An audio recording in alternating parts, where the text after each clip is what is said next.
we are with Mr. Hudson Hollister. Hudson is also running for City Council at large in the city of Joliet. Once again, we're going to speak with Hudson. We're going to find out his platform and what he plans to do for you, the citizens of Joliet. Hi, Hudson. Hi.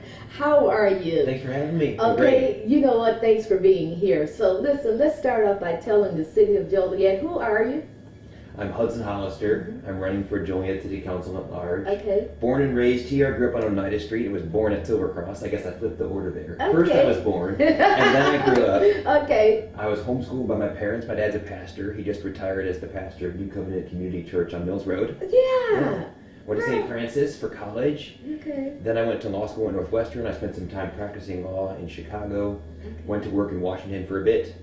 And I moved back home to start my company about 3 years ago. Okay, and what company is that, Hudson? It's called H-Data. Oh, wow. As far as I know, we're the only tech startup in Joliet. No kidding. It's a tech company. We work on, ever use TurboTax or that kind of Yes, software for your taxes? yes, We yes. are the TurboTax of energy. Our Wow. software helps energy companies report their finances to the government. Wow, awesome. Well, I don't need you. I don't want to report. You don't want to, well, do you want to be ComEd? You probably don't want to be ComEd. If you were ComEd, then we could help you report your finances more efficiently. Okay. And okay. our software also helps energy companies analyze their own data. Oh, really? So if you are using your software, if you're using our software, if you're an energy company, you can report your finances very efficiently, automatically to the government, and then you Okay. can also pull down your data and everybody else's so that you can see how you're doing compared to your peers and Oh, competitors. wow. That It's called is- RegTech, regulatory technology. Wow, that this is technical age. Okay, that is so cool. But so listen, tell our listening audience, tell them all about you. Tell them. Well, you almost just did. Are you married? I'm not married. I'm single. Okay, you're single, and he's single. No. Okay, so listen, tell them why you're running. Let me say why you're single. No. Yeah, well, it's tell a them why long, you're single. heartbreaking No. story. Okay, tell them why you're running. I'm running because I think it's time for our city council to get it done. We have so much potential in Joliet. Yeah. We have grit, we have history, we have architecture. Yeah. And I think, unfortunately, a lot of the things that we need to do to take advantage of our history, our grit, our architecture are not being done. Yeah. I think the cost of delay is not being recognized by our current city council. Yeah. We have 2 or 3 things that we've got to do to put our city on the right path for the next 50 years, and we're not doing them. Okay, and what are those things?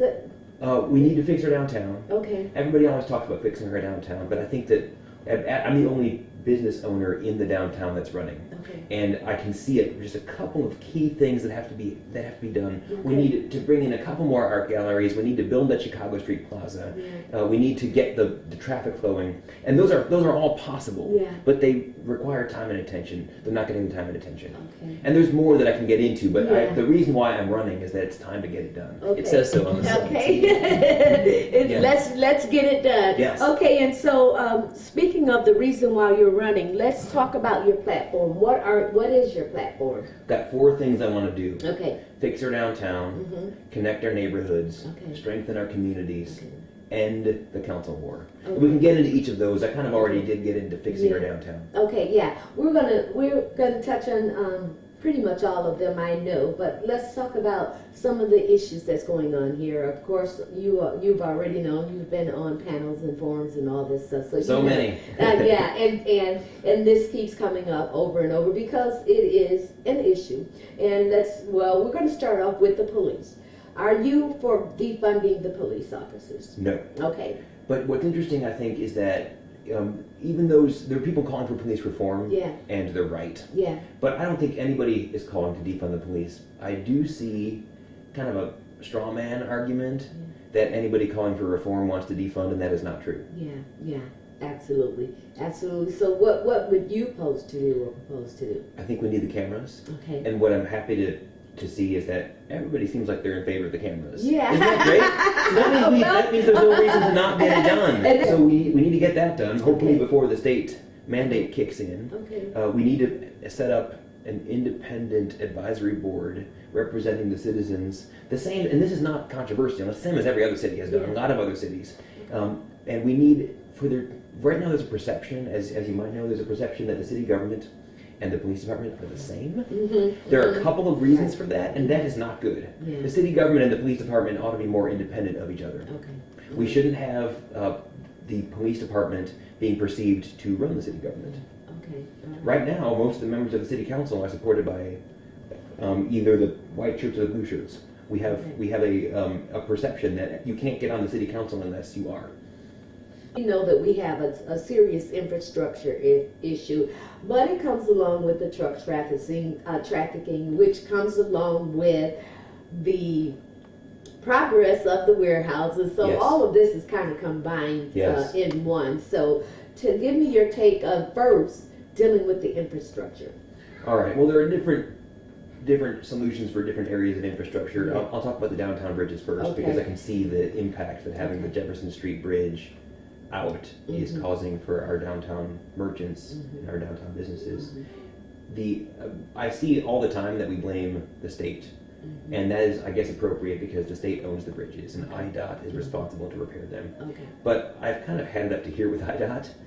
I think we should take the bridges out over ourselves. The city of Chicago, the Chicago Department of Transportation, owns and maintains their lift bridges.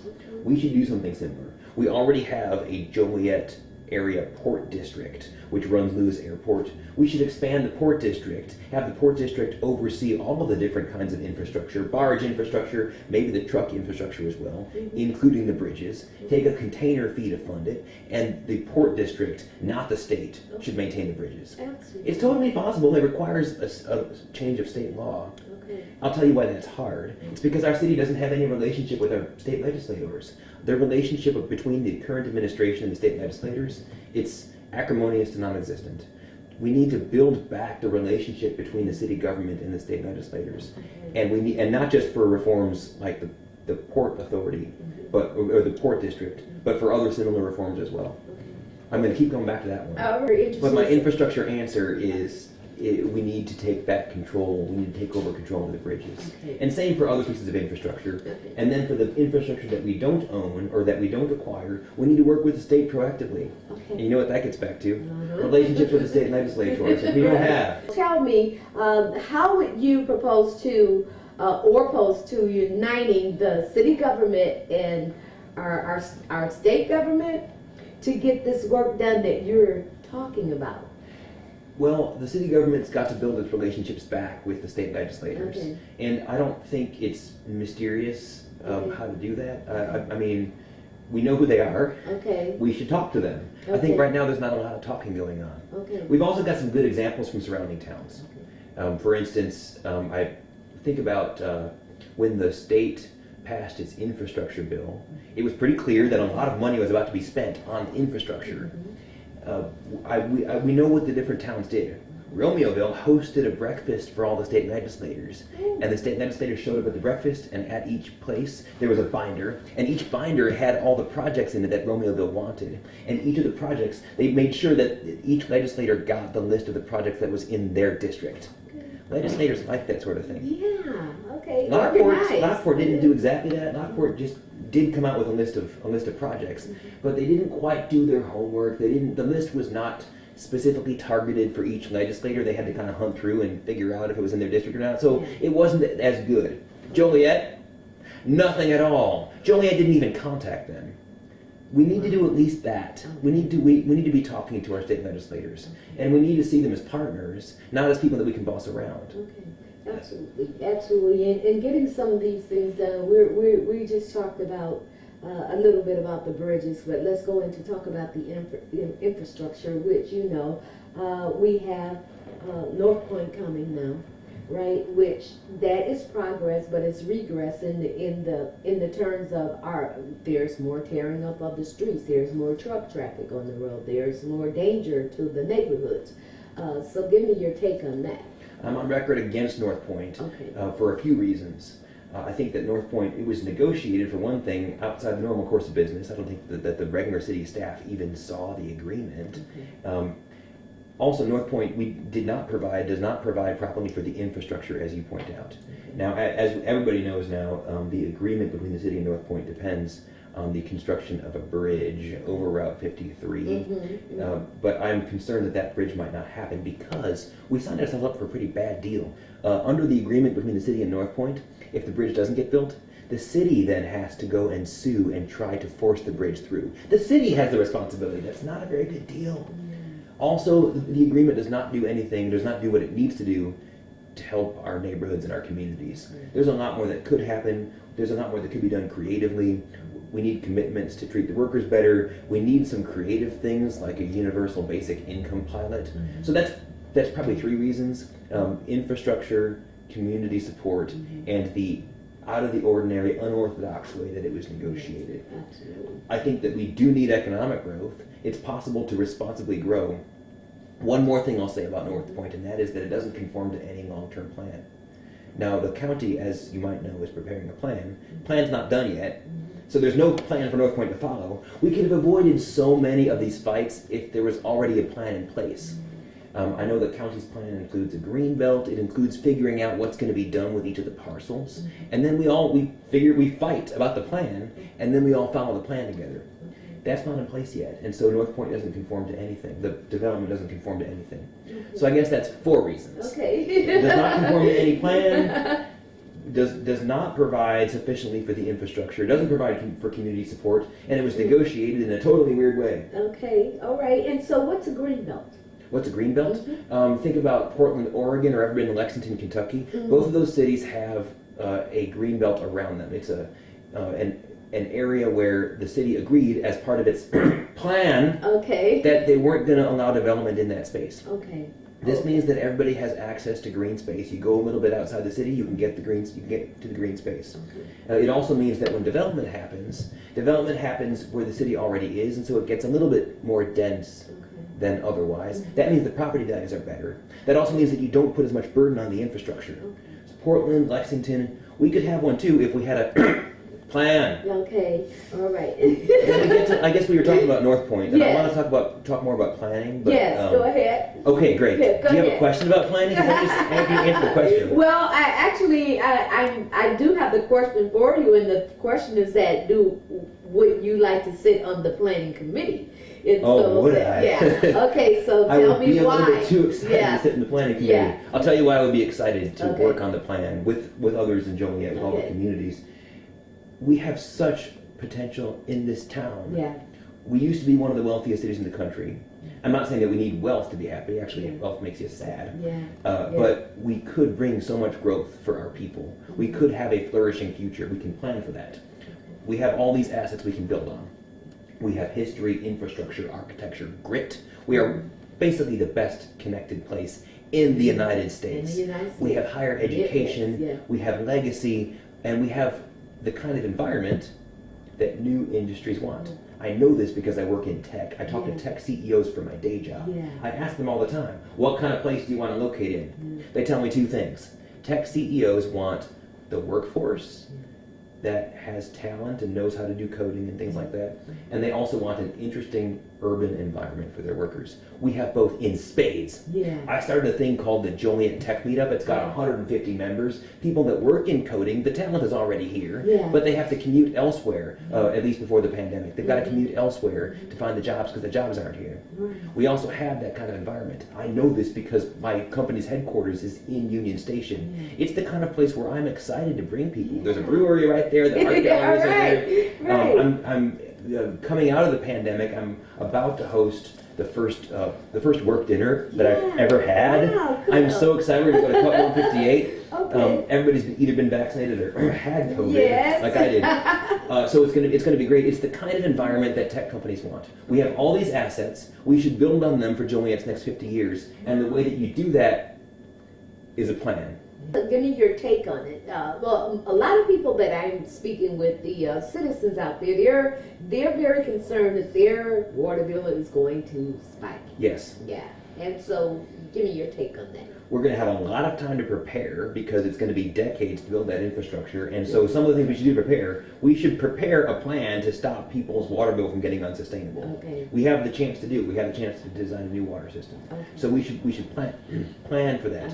One of the things that we can do to reduce the cost is to share the cost with other municipalities. Okay. For example, we expect that we're going to get the water from Chicago. That means we got to build a pipeline that comes down Route 53.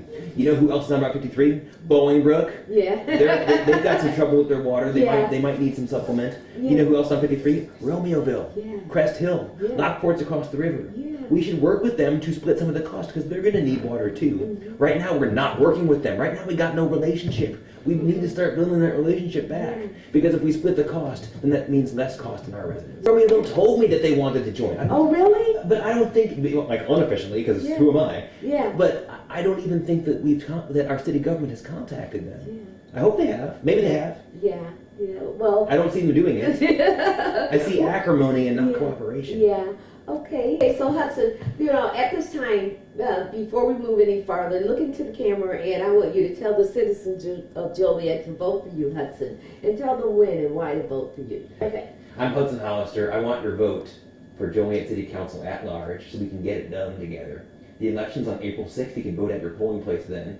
Or you can vote before that by requesting a mail-in ballot from the county clerk. Vote for me. Okay, you heard. Vote for Hudson. Okay, so Hudson, you know what? Let's tell me a little bit more about what you would like to do once you obtain the seat of City Council at large. What would you like to see happen? What's your passion? My passion is for the downtown, Okay. but I think that having a strong core benefits everybody. Okay. I want to fix our downtown. I've loved our downtown since I was 10 years old. When I was a little kid, that was when the riverboat casinos were coming in, and I was so excited about the revitalization that was happening then, and I have continued to maintain that love.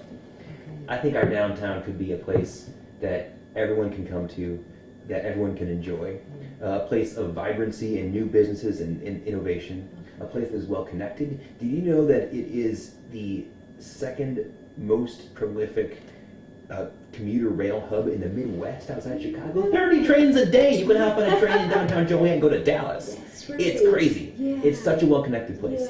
Yeah. I want our downtown to be a center for the whole region, the way that it used to be, but better. I think that it could be, I hate to get into comparisons, but imagine downtown Naperville only inclusive and interesting with some grit. That's what we're going to be. Okay, to my understanding, Morningstar Mission wanted to obtain one of the hotels. I think it was a Quality Inn, to give the homeless a place to stay. Give me your take on that, and what do you know about that? Well, it's off the table now, but I was for it while I was on the table. Okay. The Morningstar Mission wanted to acquire the Quality Inn on South Larkin Avenue to open a rehabilitation center. Yeah. The county government awarded a grant with using federal coronavirus relief fund money for that purchase. Morningstar wanted to buy, and the hotel owner wanted to sell. The city did not approve Morningstar's zoning request to make that possible. And now the city had a few arguments. I think the zoning commissioners were against it because they didn't want to see a homeless shelter on the west side, and because they were concerned about property values. And I think also a lot of Joliet city leaders feel resentful that other towns around us seem to rely on our social services without picking up any of the slack. Because they don't have homeless shelters, we've got the only ones that are for miles around. Yeah. We've got two. Yeah. However, I think they're wrong. They're wrong for several reasons. We have a responsibility in our town to do what's right and to use our resources to help people, even if the other ones are not doing what's right. We're not going to ever run Lockport, but we can be an example. We can build a better relationship with Lockport, and maybe Lockport would put in to help. Right. We also should be aware, one thing I didn't realize until I sat down with Morningstar Mission is that they don't get any city money. It's almost entirely privately funded. It's donations. It is not government money. Right. We should recognize that. I mean, we should be grateful for that, grateful that they're there. As for the hotel on South Larkin Avenue, there's already a lot of folks that are in trouble that are on South Larkin Avenue. There's a lot of people that are homeless that you see if you drive past or that you talk to. And so I don't think that the area would change all that much. In fact, I think it might be needed. The Quality Inn, from a hotel business perspective, it is in some trouble. And this is the transaction that's in front of us. I also sort of have a bias in favor of action. Let's get it done. This is the thing that's in front of us. It's no option's perfect. It's the best option that we got. Let's do it.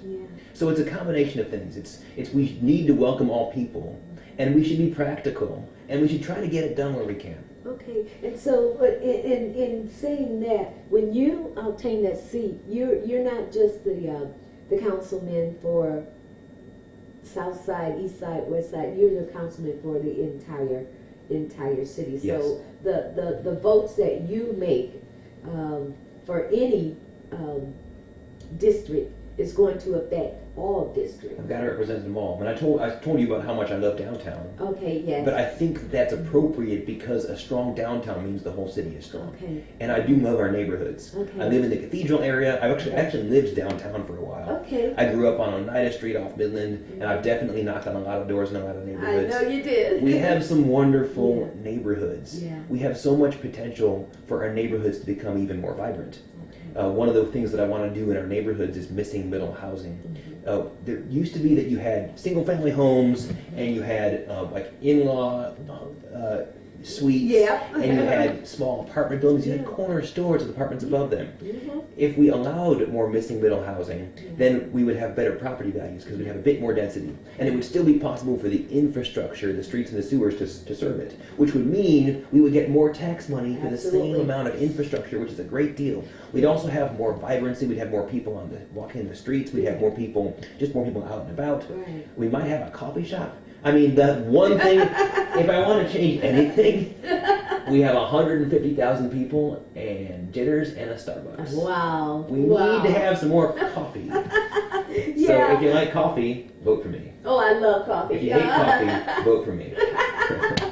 Absolutely. And in knowing that, we spoke a bit about the housing, and so let's go back to the factories, well, not the factories, the warehouses, and let's talk a little bit about the pay and the how they're working people, and how it's still not enough for a man or a woman to sustain a family of four. Imagine. Yeah. So give me your take on that. What type of negotiations or deal would you make with these companies that's coming in and want to set up shop here, but don't want to pay or hire the people that work here? I think we got some leverage. My housemate works at Amazon, and I think there are some good things and some bad things. Okay. We have some leverage to make things better. Okay. Obviously the state minimum wage is going up. I think the minimum wage at Amazon and other places is already $15. Oh, really? But we do have leverage to make things better, and we have some good examples. Like, for instance, I've learned a little bit about IKEA's practices. IKEA is known for being a more hospitable place to work than some of the other ones. Okay. So we should at least try to bring things up to that level. Yeah. I've talked about the plans and the values and the issues. I can keep talking about those because I'm passionate about those. Yeah.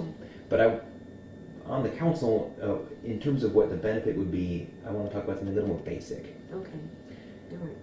The people in the city deserve to have a city council that is civil and that is professional. And right now they don't have that. And we already have, I've talked about many plans and issues. We've already got a lot of good people that are working on all those things. So I don't think that just me getting elected would necessarily turbocharge any of those things. But what I do promise to do in the city council is to strive for civility and professionalism. When people tell me that they want the best for Joliet and that they love Joliet, even the ones that are running against me, I think I ought to believe them. And I want to bring that. I want to bring that civility. And even when I disagree, I want to try to maintain respect. Even when I know sometimes the city council has some really tense meetings, you might have city council members might have people yelling at them from the podium. I think that we need to be very, very patient with each other and with the people of Joliet. And I think by setting that example, we can encourage all of those other efforts that all the businesses and nonprofits are doing.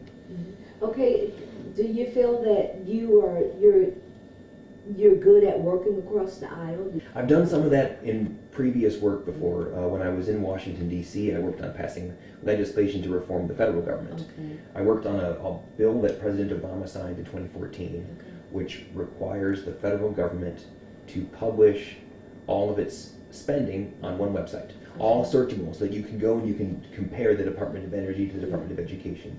One website, it's data transparency. To get that law passed, I had to get Republicans and Democrats to support it. Right. There are opportunities to work together. Absolutely. There are things that I agree on with every member of the City Council. Yes. Oh man, well, we should be able to agree to disagree on a lot of things, but find the common ground to make it happen, to get it done. So you heard him, ladies and gentlemen, Hudson Hollister. He's running to serve you on the City Council at Large seat for the City of Joliet in 2021. April 6th, come out and vote for who? For Hudson Hollister. And you get to pick 3. So pick 3. Okay. All right, you get to pick 3. 3 what? You get to pick 3 candidates to support for City Council. There are 12 of us running. Okay. There are 3 seats open. Okay. That means everybody has the opportunity to vote for 3. Okay. And then the top 3 vote getters are going to win. So God bless you. God bless you too. Thank you.